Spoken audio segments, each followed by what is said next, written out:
Salut à tous, Gazgano ici présent avec vous. On est mercredi 4 décembre, il est 15h16 et Bitcoin est à 95 598 dollars.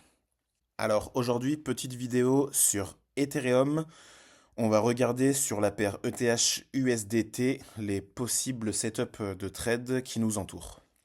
Alors, sur Ethereum, on est actuellement à 3710 dollars et on se retrouve sur un niveau très important que j'ai noté sur ma charte, qui est un niveau de support résistance. Et comme on le voit actuellement, il nous offre une belle résistance. C'est un niveau entre 3722 et 3750. Alors, quand on regarde dans le passé, on voit que ce niveau, depuis 2021, nous a servi plusieurs fois de support, jusqu'à ce qu'on passe en dessous, qui nous servent de résistance. On peut voir qu'ici, il nous a servi de résistance, puis de support, et maintenant, on est en dessous, et il nous sert de résistance. Donc, on peut voir aussi que juste au-dessus, on a deux niveaux de SFP, donc Swing Failure Pattern, qui sont les deux derniers tops qu'on a eu sur Ethereum, à 3980 et à 4097.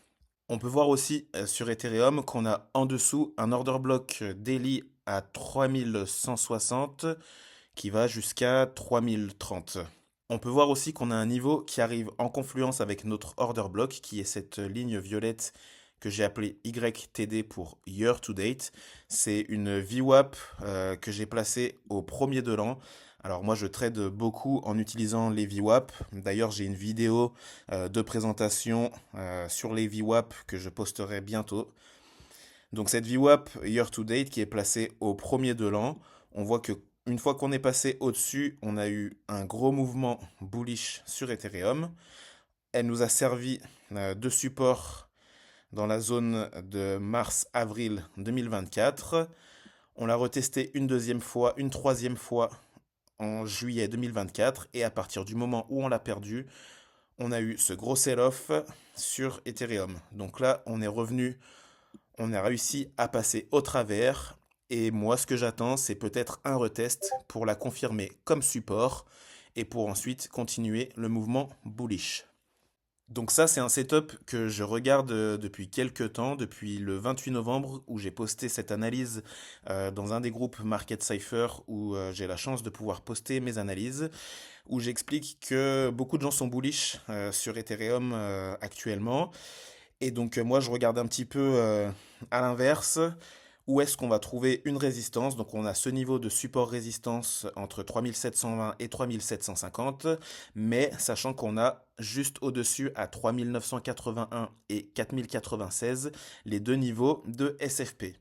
Donc moi j'aimerais voir des divergences bearish en 4 heures, qui ont d'ailleurs commencé à se former, mais qui peuvent être invalidées pour nous donner ensuite une vraie divergence bearish en daily. Donc je garde un œil sur le 4 heures et je regarde tout ce qui se passe entre ces zones. Donc le point intéressant par rapport à ce short, à mon avis, c'est qu'on aurait un retracement jusqu'à notre order block et notre year-to-date VWAP, donc aux alentours de 3160-3030. Et ce qui serait pour moi une des dernières chances de voir Ethereum sous 4000 dollars avant la suite de ce bull run. Donc si on revient sur Ethereum en 4 heures, on peut voir qu'on est dans une sorte de canal haussier qui se dessine comme ceci, qui d'ailleurs a pris son origine à partir du moment où on a formé cet order block aux alentours du mercredi 20 novembre. Donc on pourrait tout à fait trouver résistance à partir de ce point-là, au niveau de support résistance que j'ai placé ici, pour retourner chercher notre order block et notre VWAP year to date, pour ensuite essayer d'aller casser nos deux swing failure patterns et s'installer au-dessus pour le garder comme niveau ensuite de support. Donc je vais surveiller de près la structure actuelle pour voir si on a un retournement, sachant que moi j'aimerais vraiment avoir une entrée au niveau des swing failures pour ensuite aller chercher notre order block plus bas. Donc si on regarde notre structure en 4 heures, on peut voir qu'on commençait à avoir des divergences avec le market cipher qui ont eu un premier effet à ce niveau-là, qui nous ont donné un premier retracement ici. Et ensuite, moi, ce que j'aimerais voir, en fait, c'est une continuation avec ce point-là qui a été du coup plus haut, qu'on pourrait appeler une anchor wave, et ensuite avoir une trigger wave qui nous donnerait une divergence allant chercher notre zone de SFP pour nous donner un prix plus haut et un oscillateur qui va de plus en plus bas, donc une divergence bearish pour retourner chercher notre order block. Après, si on descend sur une time frame un peu plus petite, donc en 2 heures, on peut vraiment voir que on a un momentum sur le market cipher B qui est en descente. On peut voir qu'on a un money flow qui commence à perdre de son potentiel. Et on voit que ce niveau-là pourrait peut-être nous donner le niveau de résistance qu'on cherche pour ensuite aller chercher plus bas. On a eu une première tentative de casser les derniers plus hauts. On a fait une swing failure pattern. Mais on voit qu'on a quand même eu un break of structure, qu'on a retourné la structure qui était comme ceci, baissière. On a fait un break of structure et donc on est retourné à l'attaque de ce plus haut. Si on n'arrive pas à clôturer une bougie entière au-dessus de ce niveau, je considérerais rentrer peut-être dans un premier essai de short à ce niveau-là pour aller chercher premièrement le plus bas qu'on a créé ici et peut-être ensuite d'autres targets. A l'inverse, si je vois qu'on arrive à s'installer au-dessus de ce niveau de support résistance et qu'on commence à partir à l'attaque de notre zone ici de swing failure, je regarderai avec attention cette zone-là pour chercher des confluences sur le market cipher pour essayer d'avoir un premier retournement pour aller chercher notre zone de support résistance et ensuite aller chercher pourquoi pas plus bas notre order block.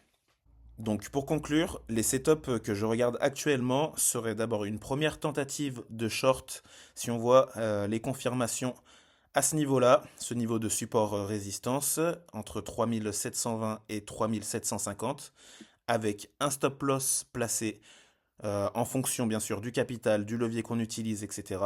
au-dessus des derniers plus hauts qu'on a fait pour aller chercher en target final notre order block. Donc ensuite, le deuxième setup, si on n'a pas de confirmation pour notre première entrée en short, serait de trouver une entrée, toujours avec les confirmations, entre nos deux niveaux de SFP, donc 3980 et 4096, pour ensuite partir, comme le premier setup, à l'attaque de notre order block daily. Donc pareil, sur ce niveau-là, on va se mettre un stop loss un peu au-dessus de nos deux niveaux de SFP et du coup on va attendre de voir. Ce que j'aimerais voir pour confirmer ce trade là, c'est qu'on ne ferme pas une bougie entière en 4 heures au-dessus de nos deux niveaux de SFP. Et donc ensuite, au niveau de notre setup long, ce que j'aimerais voir, ce serait un prix qui redescend au niveau de notre order block daily ici, qui consolide à l'intérieur et qui nous donne un break of structure pour repartir plus haut, ce qui nous donnerait notre entrée de trade au niveau de l'order block avec un stop loss en dessous de la structure en fonction de ce qui se passera sur les petites time frames quand on arrivera dans cette zone. J'aimerais également voir la VWAP year to date venir nous servir de support dans cette zone et au niveau de market cipher B, voir une divergence de momentum, c'est-à-dire des vagues de plus en plus hautes avec un money flow dans le rouge qui nous donne une courbe pour retourner dans le vert en concordance avec notre action de prix qui descend dans notre zone. Donc voilà plus ou moins ce que je regarde actuellement sur Ethereum pour la suite du mouvement. C'était Gazgano, merci d'avoir regardé cette vidéo et à la prochaine.